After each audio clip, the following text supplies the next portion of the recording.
Quick and easy heirloom ornaments in no time flat. Stay tuned.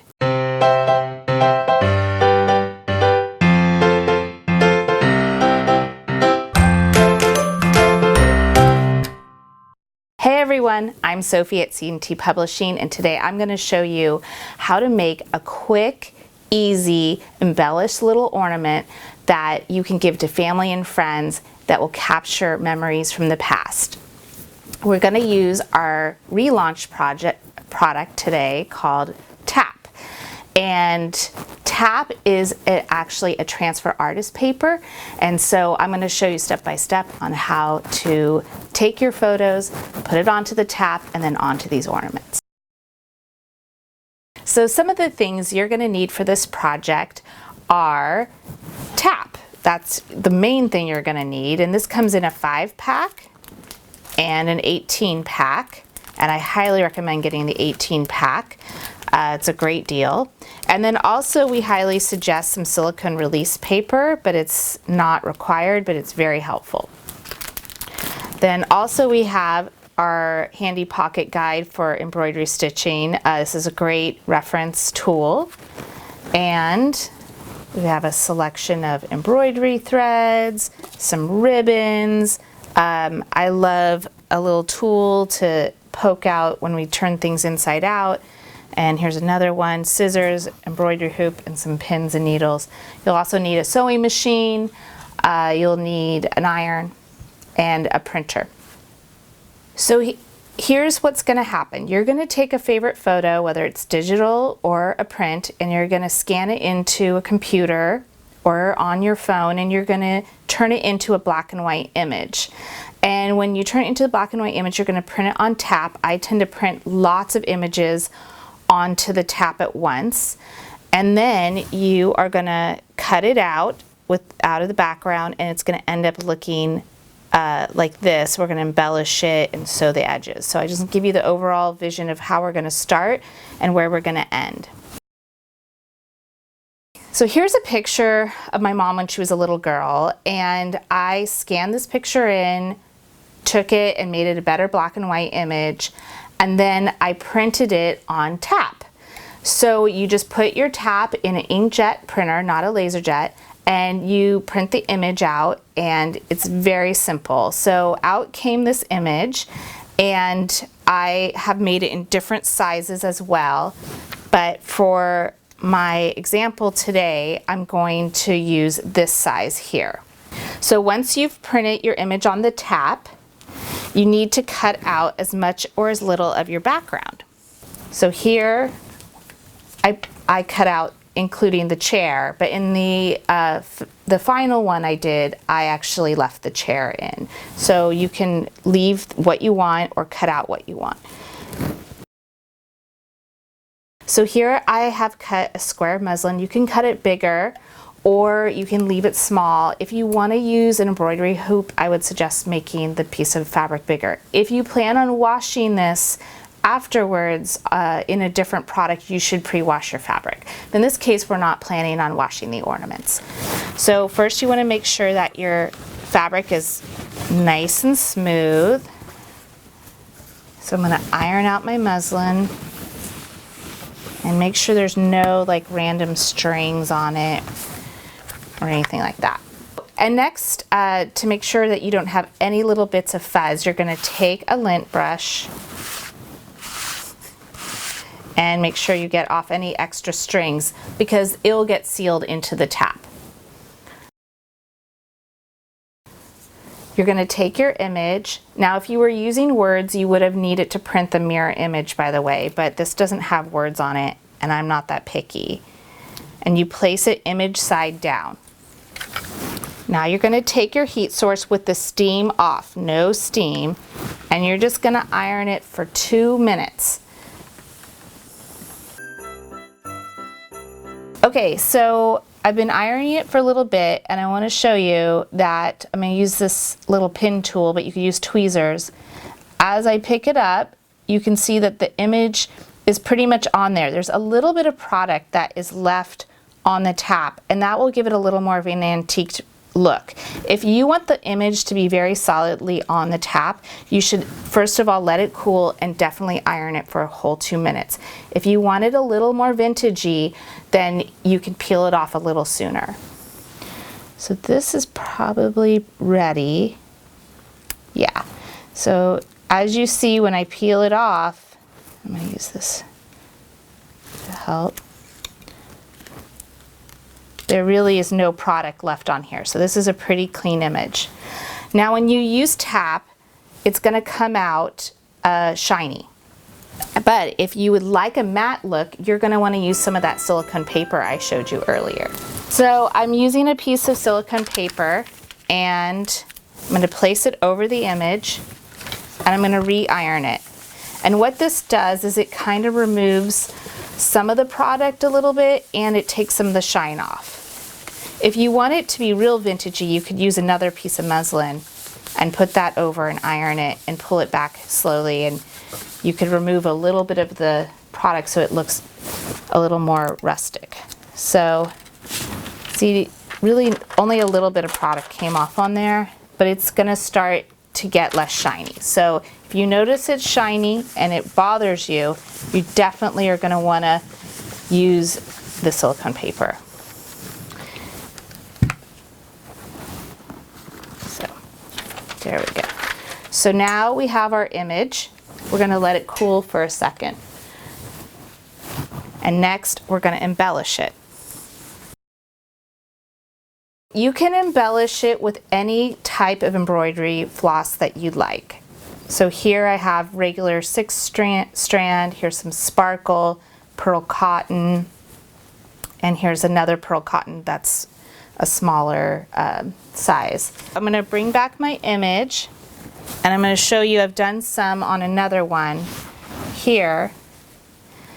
And here I've used a little stem stitch and some kind of variations on a lazy daisy and some back stitching to create the bow.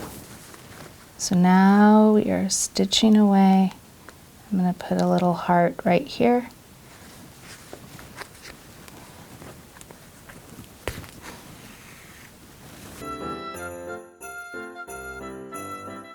So I'm just going to add a little miniature heart there. And then I'm just going to bury the end in the back and clip that. And now we're ready to make the pillow. I like to leave a little space around the image, but you could come right up to the image. Just remember you're going to sew it, and so you probably want to leave a 1/4 inch seam allowance. You can also hand sew this if you don't have a machine, and this would be an easy project if you prepped all the little squares to take in the car or on a road trip and work on them while you're traveling. So now we're going to cut out around the shape. So I'm just free-forming this. You could take a pen or a pencil and draw how you want the shape to look, but I'm not doing that, obviously.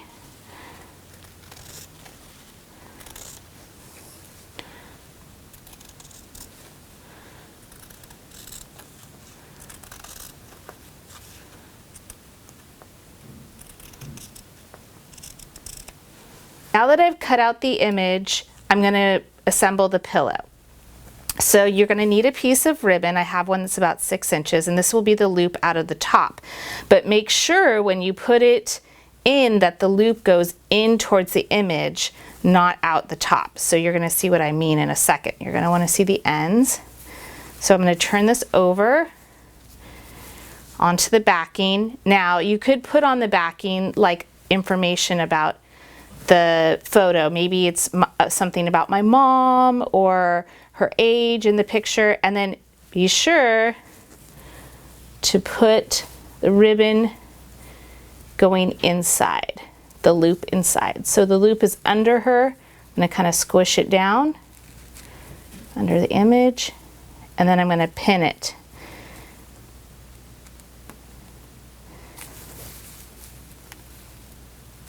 Like that. So it's a little puffy. You're going to have to keep it squished down so you can pin Put a couple pins around the edge.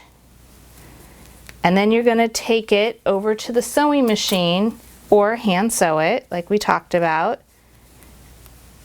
And we're going to sew all the way around the edge, leaving about, I'd say, 1.5 inches opening somewhere on a somewhat straight edge. So I'm going to pick down here that I'm going to leave open. So I'm going to take it over to the machine, stitch it up, and then I'm going to show you how to finish it. Okay, we're back, and I've just finished sewing around the edge, and you can see actually it's probably more like 1.25 inches space that I left at the bottom so that we can turn it inside out. But before we do that, we're now going to trim it up. So I'm going to trim to this so it matches for the most part. So we're going to go all the way around. So this is pretty fast. You can see like this doesn't take a lot of time. The one thing you will want to do is you'll want to clip your curves and any corners that you have. So just put a few little, you don't have to be super perfect, but you're going to want to clip some of the big curves. And I usually clip a few other places. And then this is a little more like a corner, so I'm going to clip that out. Same with this one. Clip the corner there, and there we go. Okay, so the easy way to turn this inside out is actually to reach your finger inside and find that loop that's in there and wrap your finger through the loop and then just pull it out. And that will actually help turn this inside out really quickly.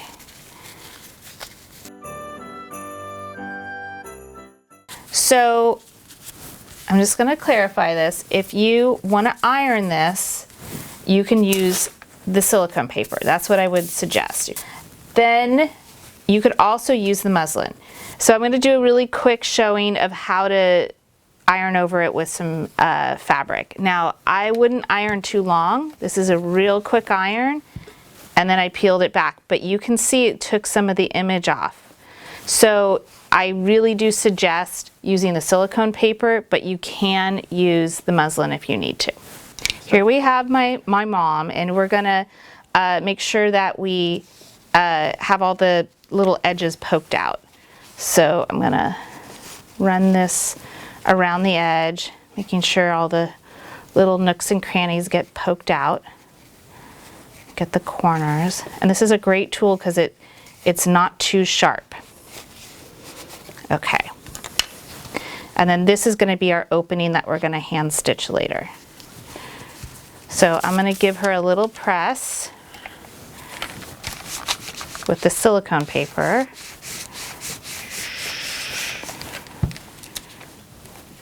There we go.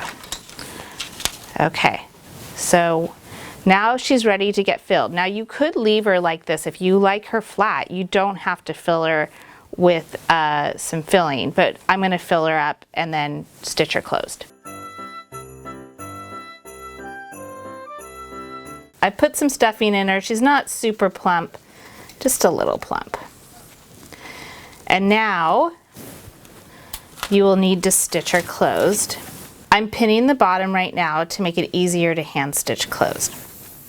So now I'm just finishing my hand stitching. I will tell you that I was doing that quickly. You can make it a little neater. And there she is. There's my mom when she was a little girl.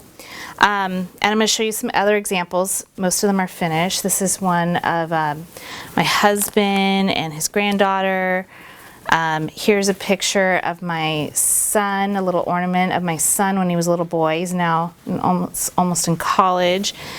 And then here's one of my daughter, who's also all grown up, but with Santa. And it would be the cutest thing to, like, every year have a picture ornament with your kids with Santa. Maybe there's like a whole bunch of Santa kid pictures. So these can become great present toppers. These can become great year-round ornaments and little treasures you have out, maybe in a bowl, but they look great on a tree as well. Feel free to, you know, get creative, take color photos, turn them into black and whites, take color photos and antique them, but either way, you're gonna have some great ways of saving your memories for years to come. So take your favorite holiday photos, turn them into cute ornaments using our amazing product Tap. You can get all of this at CT Pub. There's a link below. Give us a thumbs up if you like the video and share it with your friends. Make a great craft to do with your kids or friends. Bring all your photos together and put them on the tree this year.